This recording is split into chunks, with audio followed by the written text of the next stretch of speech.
अनजान का food sharing on train, food sharing strangers. Chardham नाम के गांव में एक धनवान रहता था।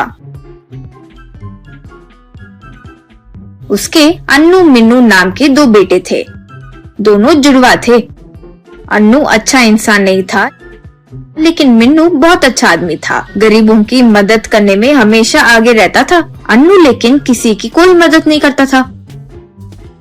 धनवान आदमी एक दिन गुजर गया। अन्नू झूठा विल बनाकर जायदाद को हड़प लिया। इससे अन्नू को बड़ा घर, मिन्नू को छोटा घर मिला। मिन्नू घर के पास ही एक छोटा किराने की दुकान चलाकर पत्नी और बच्चे को पालता था। अन्नू लोगों को पैसे उधार पर देकर ज्यादा ब्याज वसूल करके उन्हें सताता रहता था। अन्नू बड़ा देव भक्त भी था। उसमें भी उसका स्वार्थ ही था। भगवान के आगे पूजा करके, हे भगवान, मुझे और पैसे मिले वैसे कुछ करो। ऐसे करोगे तो मैं 100 नारियल चढ़ाऊंगा। गांव में सबसे ज्यादा मेरे पास ही पैसे हो, ऐसा कुछ करो। बाकी सब बिना पैसों के सर्वनाश हो। ऐसे करो स्वामी जी, प्लीज। यूं प्रार्थना करता था। वो सुनकर उसकी पत्नी, सब अच्छे से रहे, उनमें मैं भी एक हूँ, ऐसे प्रार्थना करनी चाहिए। लेकिन आप क्या जी, ऐसे प्रार्थना करते हो कि सिर्फ आपको पैसे मिले और बाकी सब कंगाल हो जाए? ये गलत बात है ना। यूं बोली तो अन्नू, तुम मुंह बंद करो। मैं कितना बड़ा भक्त हूँ जानते हो ना तुम। हम भगवान की पूजा क्यों करते हैं? हम जो मांगे वो पूरा हो, इसलिए ना। यूं कहा। अपने जन्मदिन पर बिरयानी की पोटली लेकर ट्रेन में चढ़कर वहाँ प्रयाणिकों को बांटना उसकी आदत थी। वैसे सबको बिरयानी बांटने के बाद, आहा, जन्मदिन पर अन्नदान भी हो गया भगवान। ये साल मुझे और पैसे मिले, ऐसे कुछ करो स्वामी, तब और पैकेट बांटूंगा प्लीज। यूं प्रार्थना करता था। एक दिन उधार नहीं चुकाने पर एक गरीब इंसान को पकड़कर खूब मारा अन्नू ने। वो बेचारा रोते हुए आकर मिन्नू को बताया और बहुत दुखी हुआ। इससे मिन्नू को गुस्सा आया और अन्नू को सबक सिखाना चाहता था। उस दिन अन्नू का जन्मदिन था। घर पर केक कट कर रहा था तो सब तालियां बजा रहे थे। Happy birthday to you, happy birthday to you. तब अन्नू पत्नी से, जल्दी बिरयानी पैकेट तैयार करो, जाकर ट्रेन में बांटना है। मेरा सेंटिमेंट है, उसके वजह से मुनाफा भी हुआ है। यूं कहा।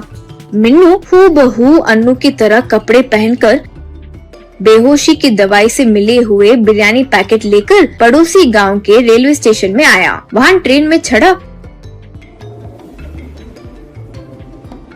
वहां बैठे प्रयाणिकों से, हेलो, मेरा नाम अन्नू है। मैं एक बड़ा करोड़पति हूँ। आज मेरा जन्मदिन है। जन्मदिन पर बिरयानी पैकेट्स बांटना मेरी आदत है, वो भी ट्रेन में बांटता हूँ। ये लीजिए बिरयानी पैकेट। यूं कहा। वे सब एक दूसरे का मुंह देखते हुए संदेह कर रहे थे। तब अन्नू, ये क्या जी, शक कर रहे हो? ओहो, ट्रेन में पराये लोगों का दिया हुआ आहार लेने से मना करते हैं, इसलिए डर रहे हैं ना? ऐसे कुछ नहीं है जी, चाहो तो देखो, मैं भी बिरयानी पैकेट खा रहा हूँ। कहकर बिरयानी पैकेट खाया।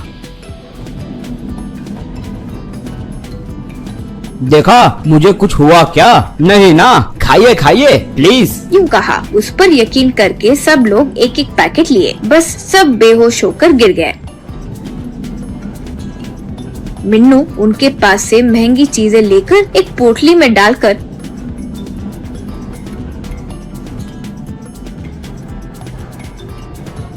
अगले वाले स्टेशन में उतर गया। वो पोटली को एक पुलिस स्टेशन में फेंक कर चले गया। ट्रेन स्टेशन से निकलते ही कुछ देर बाद प्रयाणिक होश में आकर अपनी चीजें खोने से घबराने लगे। इतने में ट्रेन चारधाम स्टेशन पर आई। वहाँ अन्नू बिरयानी पैकेट्स के साथ ट्रेन में चढ़ा। वो जाकर उन प्रयाणिकों के आगे बैठा। वो गुस्से से उसे देख रहे थे। तब वो, हेलो जी, मेरा नाम अन्नू है। मैं बहुत बड़ा करोड़पति हूँ। आज मेरा जन्मदिन है। जन्मदिन पर बिरयानी पैकेट्स बांटना मेरी आदत है, खास करके ट्रेन में। ये लीजिए चिकन बिरयानी पैकेट, लीजिए लीजिए लीजिए। यूं कहा तो प्रयाणिक गुस्से से एक दूसरे को देख रहे थे। अन्नू, क्या जी, शक हो रहा है? ओहो, ट्रेन में पराई का दिया खाना नहीं लेना चाहिए, यूँ कहते हैं, इसलिए डर रहे हैं ना? वैसे कुछ नहीं है जी, चाहो तो देखो, मैं एक पैकेट खाता हूँ। कहकर